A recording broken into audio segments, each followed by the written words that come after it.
Why do some agricultural technologies spread quickly in some African regions, but stall in others? Is it culture? Is it religion?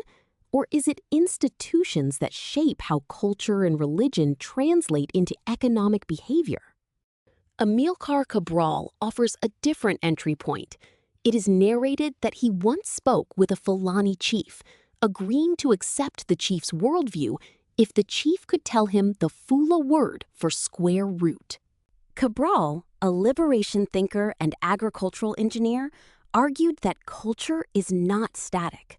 Culture is historically produced, shaped by material conditions, and transformed through economic and political struggle. In many development narratives, culture is treated as a direct barrier. Farmers resist change. Traditional beliefs block adoption. Cabral rejects this linear view. Culture influences behavior through institutions, and institutions reshape how culture is expressed economically.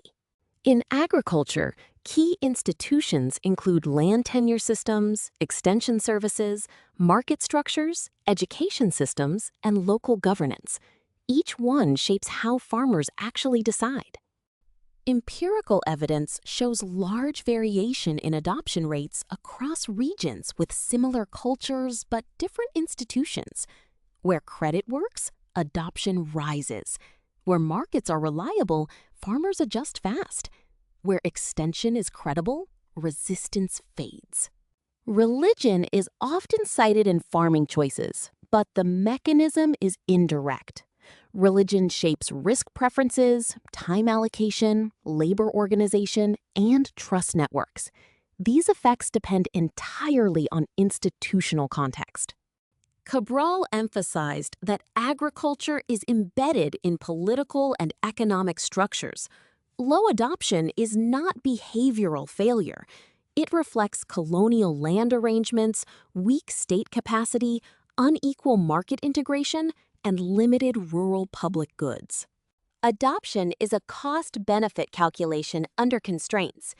Institutions influence input prices, output prices, access to finance, contract enforcement, and uncertainty. When institutions are weak, the cost of trying something new rises sharply. Cultural explanations persist because they are easy to communicate, politically neutral, and demand no institutional reform.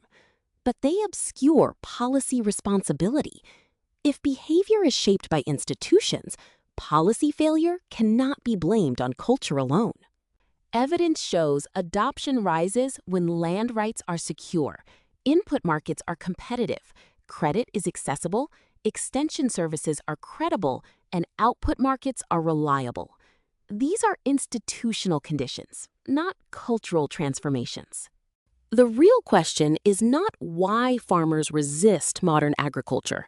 It is which institutional conditions make modern agriculture rational, profitable, and low risk. Agricultural transformation is not achieved by changing beliefs. It is achieved by changing the institutional environment.